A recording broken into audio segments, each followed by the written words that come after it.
کہ حضرت مولانا الیاس رحمۃ اللہ علیہ دیوبند میں پڑھے ہوئے ہیں یا نہیں ہیں۔ اس ویڈیو کے ذریعے سے آپ کو انشاءاللہ الرحمن میں حضرت جی مولانا الیاس صاحب رحمۃ اللہ علیہ کی زندگی بتلانے جا رہا ہوں کہ آپ کی زندگی کیسی تھی، کہاں پیدا ہوئے اور کب وفات ہوئی، اور کہاں آپ پڑھے ہیں، کہاں کہاں آپ نے تعلیم حاصل کی ہے۔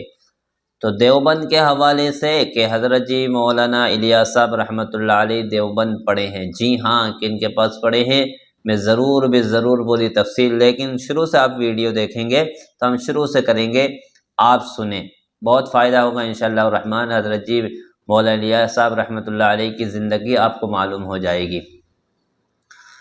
حضرت جی مولانا الیاس صاحب رحمۃ اللہ علیہ آپ جو پیدا ہوئے 1303 ہجری میں پیدا ہوئے۔ کب پیدا ہوئے؟ 1303 ہجری میں۔ تھوڑی سی ویڈیو لمبی ہو جائے گی، آپ وقت بالکل فارغ کر کے اس ویڈیو کو دیکھیں۔ آپ 1303 ہجری میں قصبہ کاندلہ، ضلع مظفر نگر، یو پی میں پیدا ہوئے، ٹھیک ہے۔ آپ کے والد ماجد مولوی محمد اسماعیل رحمۃ اللہ علیہ اس زمانے میں دہلی کی نواحی بستی نظام الدین میں رہتے تھے۔ وہ حافظ قرآن اور فارغ التحصیل عالم تھے، زاہد و عابد، شب و بیدار بزرگ تھے۔ ذکر و عبادت ان کا مشغلہ تھا اور کلام الہی کی تدریس ان کا مقصد حیات تھا، یعنی اس کو پڑھنا پڑھانا وہ مقصد حیات تھا۔ انہیں قطب عالم حضرت مولانا رشید احمد گنگوہی رحمۃ اللہ علیہ سے خاص تعلق تھا۔ بہت بڑے بزرگ اور اللہ والے رشید احمد گنگوہی رحمۃ اللہ علیہ گزرے ہیں۔ مولانا محمد الیاس رحمۃ اللہ علیہ نے حفظ قرآن کی دولت اپنے والد ماجد سے پائی۔ حافظ جو آپ بنے ہیں وہ اپنے والد حضرت مولانا اسماعیل رحمۃ اللہ علیہ کے پاس میں ہی بنے ہیں، ٹھیک ہے۔ اور فارسی اور عربی کی ابتدائی کتابیں بھی اپنے والد سے پڑھی۔ عالم کا جو کورس ہوتا ہے فارسی عربی کی شروعاتی کتاب وہ آپ کے والد سے۔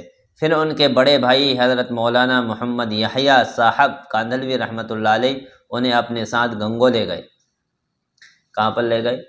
گنگو لے گئے، ٹھیک ہے، اپنے بڑے بھائی۔ یہ قصبہ ان دنوں حضرت گنگوہی رحمۃ اللہ علیہ کے ذات عالی صفات کے سبب علماء صلحاء کا مرکز بنا ہوا تھا۔ اس وقت میں یہ مرکز تھا، گنگو جگہ کا نام ہے وہاں پر۔ تو تربیت کے لیے کہاں پر تشریف لے گئے؟ حضرت گنگوہی رحمۃ اللہ علیہ کے پاس تشریف لے گئے۔ مولانا الیاس صاحب رحمۃ اللہ علیہ گنگوہ میں 8-9 سال رہے۔ کتنے سال رہے؟ 8-9 سال رہے۔ یہاں ان کی بہترین اخلاقی اور دینی تربیت ہوئی۔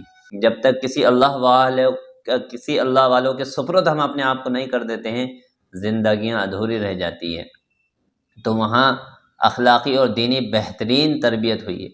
مولانا گنگوہی رحمۃ اللہ علیہ سے بیعت کا شرف بھی حاصل ہوا۔ 1326 ہجری میں شیخ الہند مولانا محمود الحسن رحمۃ اللہ علیہ کے درس میں شرکت کے لیے دیوبند پہنچے۔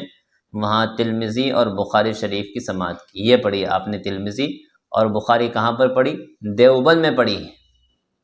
تو آپ دیکھیے مولانا الیاس صاحب رحمۃ اللہ علیہ کی ابتدا کہاں سے ہو رہی ہے، مولانا الیاس صاحب رحمۃ اللہ علیہ کہاں پڑھ رہے ہیں، آپ سمجھیں۔ تو دیوبند کی اتنی اہمیت ہے، یہ جتنے بھی بزرگ اللہ والے گزرے ہیں یہ دیوبند کی دین ہے، سمجھے آپ، دیوبند کی دین ہے۔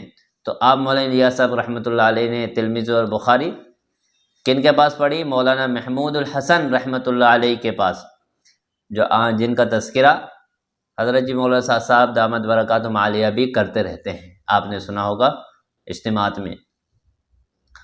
اس کے بعد برسوں اپنے بھائی مولانا محمد یحییٰ صاحب سے حدیث پڑھتے رہے، اس کے بعد بھی حدیث پڑھتے رہے۔ یعنی اس زمانے میں یہ نہیں چلتا تھا کہ 7 سال میں عالم بن جاؤ، 5 سال میں عالم بن کے بیٹھ گئے، اس کے بعد کوئی درس حدیث یا نہیں پڑھنا، بلکہ پہلے یہ معمول تھا، عالم بھی بن گئے، کسی اللہ والوں کی صحبت میں رہتے تھے، عالم بننے کے بعد بھی 7-8 سال آپ حدیث پڑھتے رہے، یعنی ڈبل، جیسے آج 8 سال میں عالم بنتے 8 سال اور مولانا الیاس صاحب رحمۃ اللہ علیہ نے لگائے، کتنے بڑے عالم ہوں گے آپ سمجھو۔ تو حضرت گنگوہی رحمۃ اللہ علیہ کی وفات کے بعد حضرت مولانا خلیل احمد سہارنپوری رحمۃ اللہ علیہ سے سلوک کی تکمیل کی اور مدرسہ مظاہر العلوم سہارنپور میں مدرس ہو گئی، وہاں آپ پڑھانے لگ گئے۔ 1334 ہجری میں آپ نے حج کیا ہے، مولانا صاحب رحمۃ اللہ علیہ کتنے ہجری میں؟ 1334 ہجری میں آپ نے حج کیا۔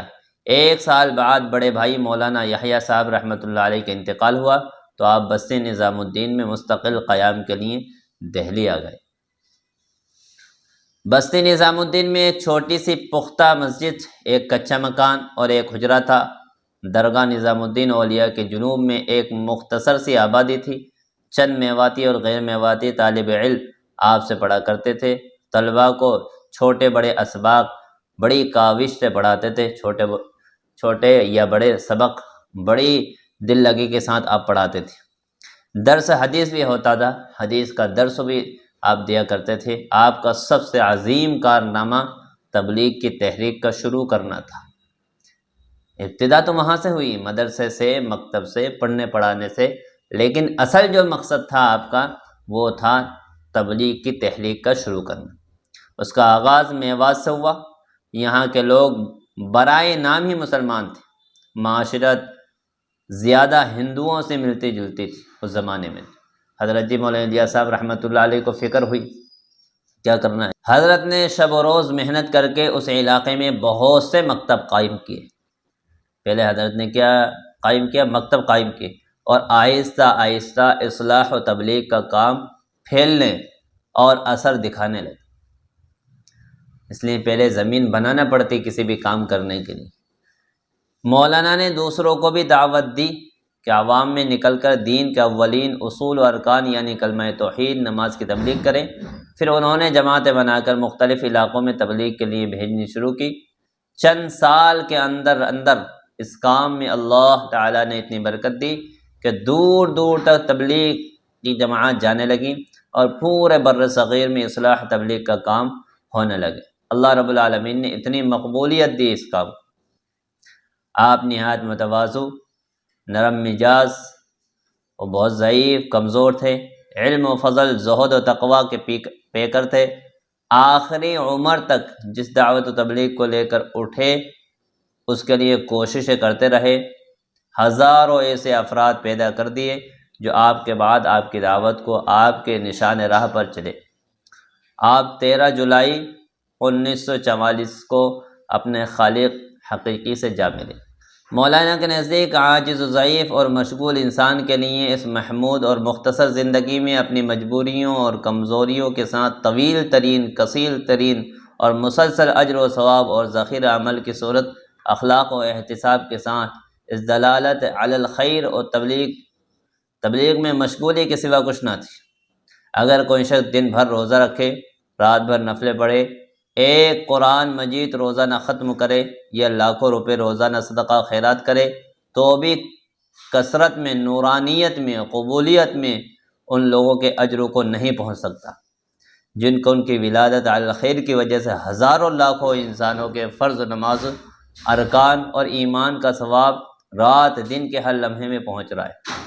رات دن آدمی نیک عمل کرتے رہے تو ان حضرات مولانا صاحب رحمۃ اللہ علیہ اور ان جیسے بزرگوں کے وہاں تک اجر و انعام تک نہیں پہنچے۔ ان کے ذریعے سے جو خیر وجود میں آئی ہے، اللہ رب العالمین نے جو کام پھیلایا ہے، اور اس وقت میں دعوت و تبلیغ پورے عالم کے اندر یہ کام پھیلا ہے، تو اس کا شرف، اس کا ثواب جو ہے نا وہ مولانا الیاس صاحب رحمۃ اللہ علیہ کو پہنچ رہا ہے۔ ان کی روح پر اجر و انعام، انوارات و برکات کی صدیوں سے مسلسل بارش ہو رہی۔ ایک شخص کا عمل، اس کی طاقت، اس کے اخلاص، سینکڑوں آدمیوں کے عمل و طاقت و اخلاص و شغف و انہماک کا اہم پلہ نہیں ہو سکتا۔ مولانا شخصی عبادت و نوافل پر اس میں پورے طور پر خود منہمک رہنے، ان کی انتہائی حرص و شوق رکھنے کے باوجود اس متعدی خیر، ولادت علی الخیر کو ترجیح دی اور اس کو زیادہ امید کی چیز سمجھتے تھے۔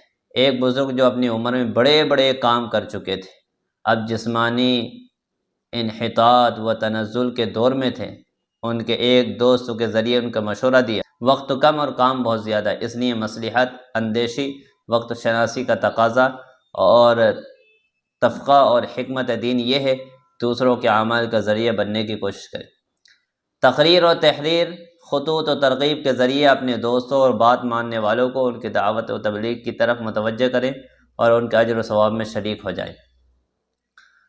مشکل سے کوئی قدم ثواب کی نیت اور دینی نفع کی توقع کے بغیر اٹھتا ہوگا، اور کوئی کام محض نفس کے تقاضے سے ہوتا ہوگا۔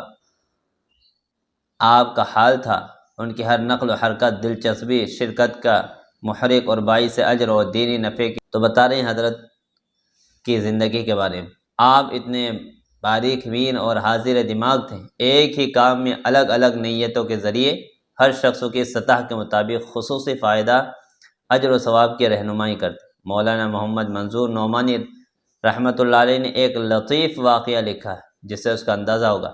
اخیر زمانے میں علالت ہی میں جب کہ حضرت اٹھ بیٹھ نہیں سکتے تھے، ایک روز دوپہر میں بستی نظام الدین پہنچا۔ کہتے ہیں حضرت مولانا منظور نعمانی کہ بستی نظام الدین دوپہر کے وقت پہنچا، ظہر کی نماز کے لیے چند میواتی خدام حضرت کو وضو کروا رہے تھے۔ اس وقت مجھ پر حضرت کی نظر پڑی، اشارے سے بلایا، فرمایا مولوی صاحب عبداللہ بن عباس رضی اللہ تعالیٰ عنہ نے باوجود یہ کہ حضور صلی اللہ علیہ وسلم کو برسوں وضو فرماتے ہوئے دیکھا ہے، ایسے ہی حضرت ابو بکر حضرت عمر کو بھی دیکھا ہے، پھر بھی وہ متعلمانہ طور پر حضرت علی کو وضو فرماتے ہوئے دیکھتے تھے۔ حضرت کے یہ اشارہ سننے کے بعد جب اس نظر سے میں نے حضرت کو وضو فرماتے ہوئے دیکھا، محسوس کیا فی الحقیقت ایسی بیماری کی حالت میں وضو کے لیے حضرت کے وضو سے ہمیں بہت کچھ سبق حاصل ہو سکتا ہے۔ حضرت کو جو 3-4 خادم وضو کروا رہے تھے یہ سب میواتی تھی، ان کی طرف اشارہ فرماتے ہوئے ارشاد فرمایا، یہ بیچارے مجھے وضو کراتے ہیں، میں ان سے کہہ رہا ہوں تم لوگ اللہ کے لیے مجھ سے محبت اور میری خدمت کرتے ہو، اور تمہارا یہ گمان ہے میں نماز اچھی پڑھتا ہوں جیسے تم نہیں پڑھ سکتے، لہذا مجھے وضو اس نیت سے کروا دیا کرو کہ اے اللہ ہمارا گمان ہے تیرے اس بندے کی نماز اچھی ہوتی ہے جیسے کہ ہماری نہیں ہوتی، اس لیے ہم اس کے وضو میں مدد کرتے ہیں تاکہ تو اس نماز کے اجر میں ہمارا بھی حصہ دے دے۔ اور میں یہ دعا کرتا ہوں اے اللہ تیرے یہ سادے اور بھولے بندے میرے متعلق ایسا گمان کرتے ہیں، ان کے گمان کی لاج رکھ لے اور میری نماز کو قبول فرما کر انہی میں مجھے شریک فرما دے۔ پھر فرمایا اگر میں سمجھنے لگوں کہ میری نماز ان سے اچھی ہوتی تو اللہ کے یہاں مردود ہو جاؤں۔ میں تو یہی سمجھتا ہوں اللہ پاک اپنے ان سادہ دل بندوں ہی کی وجہ سے میری نماز کو رد نہ فرمائے گا۔ بہت ساری تفصیلی باتیں اس کے اندر موجود ہے، کیونکہ ویڈیو بہت زیادہ لمبی ہو جائے گی، کبھی موقع ہوگا انشاءاللہ الرحمن اللہ نے چاہا تو آپ کو ہم سنا دیں گے۔ اس کے ساتھ ساتھ آپ کو نماز کا بہت زیادہ شغف تھا، جماعت کی نماز کا بہت اہتمام تھا۔ ایک مرتبہ 2 دوست ریل میں سفر کر رہے تھے، ان میں سے ایک نے تو نماز پڑھ لی مگر دوسروں کو ہجوم کی وجہ سے یعنی بھیڑ کی وجہ سے نماز پڑھنے کی نوبت نہ آئی۔ حضرت نے ان سے ملتے ہی دریافت فرمایا نماز پڑھ لی؟ ایک دوست نے عرض کیا میں نے تو پڑھ لی، البتہ میرے رفیق یعنی میرے ساتھی پڑھ رہے ہیں۔ آپ نے یہ سن کر بڑا افسوس کیا۔ اس سلسلے میں فرمایا میں جب سے اس کام میں لگا ہوں تقریباً میں نے 20 سال سے ریل پر کوئی نماز جماعت کے بغیر نہیں پڑھی۔ یہ بہت زیادہ اہتمام تھا، یہاں تک کہ نماز تراویح بھی ٹرین کے اندر آپ نے پڑھی ہے چاہے کم رکعتیں پڑھی ہوں۔ تو دعا کے وقت دعا بہت اہتمام سے کیا کرتے تھے، یہ بڑی خوبی تھی۔ مولانا بڑی دیر تک اور بڑی بے قراری و اضطرار کی کیفیت کے ساتھ دعا فرماتے تھے۔ دعا کی حالت میں اکثر ان پر خود فراموشی سی کیفیت سی طاری ہو جاتی، عجیب عجیب مضامین وارد ہوتے۔ 5 وقتوں کی نمازوں کے بعد خصوصاً میوات کے سفروں میں بڑی پر اثر دعائیں فرماتے اور اکثر وہ مستقل تقریریں ہوتی، وہ اللہ سے دل کھول کر مانگتے اور مانگتے وقت اپنی طرف سے کمی نہ کرتے۔ تقریروں کے درمیان یہ فقرہ ابھی تک سننے والوں کے کانوں میں گونج رہا ہے، مانگو اللہ سے، مانگو اللہ سے۔ اور آپ کو فکر، نماز، دعا اور ایک بڑی چیز تھی وہ تھی فکر۔ یہ تھی ہمارے اسلاف کی زندگی جو رہتی دنیا تک علم و عمل کے آسمان پر سورج بن کر چمکتی رہی۔ آج ذرا ہم اپنے کردار پر بھی ذرا نظر ڈالیں۔ ہم ان کے روحانی بیٹے کہلاتے ہیں لیکن ہمارے کردار ان کے کردار میں کوئی سی بھی کچھ ملاوٹ ہے، میل کھا رہی یا نہیں کھا رہی؟ آج ہمارے علم و عمل میں فرق ہے، قال اور حال میں فرق ہے، جلوت اور خلوت میں فرق، اتباع سنت ہم میں پوری نہیں ہے، بس کچھ ظاہر داری کر لیتے ہیں۔ تنہائی میں ہماری شخصیت کچھ اور ہوتی ہے، باہر کچھ اور ہوتی ہے۔ دل سے پوچھے، دل کہتا ہے دو چہرے، ایک چہرہ جو لوگوں کو دکھانے کے لیے، اور ایک وہ چہرہ جو تیرا پروردگار جانتا ہے۔ نہ جانے ہمارے اندر یہ دو رنگی کب ختم ہوگی۔ اب ہم اپنے آپ کو اسلاف جیسے اخلاق حسانہ سے کم مزین کریں گے، اگرچہ آج بھی کچھ اللہ والے ایسے ہیں جو ذکر الہی، تقوی و پرہیزگاری سے اپنی زندگیوں کو آباد کر رہے ہیں، لیکن عمومی طور پر ہماری حالت پست سے پست تر ہوتی جا رہی ہے۔ تو بہت ساری باتیں اور بھی تھیں مولانا الیاس صاحب رحمۃ اللہ علیہ کے تعلق سے، لیکن ویڈیو بہت زیادہ لمبی ہو جاتی، اس لیے مناسب سمجھا کسی دوسرے وقتوں میں انشاءاللہ الرحمن اس کو بیان کر دیا جائے گا۔ ہر شخص کے لیے ضروری ہے حضرت کی زندگی پڑھیں اور دیکھیں آپ نے کس فکر سے، کس درد و غم سے اور کتنے مجاہدے سے، قربانیوں سے کام شروع کیا، اور ہم اب کیا کر رہے ہیں۔ جزاک اللہ۔ السلام علیکم ورحمۃ اللہ۔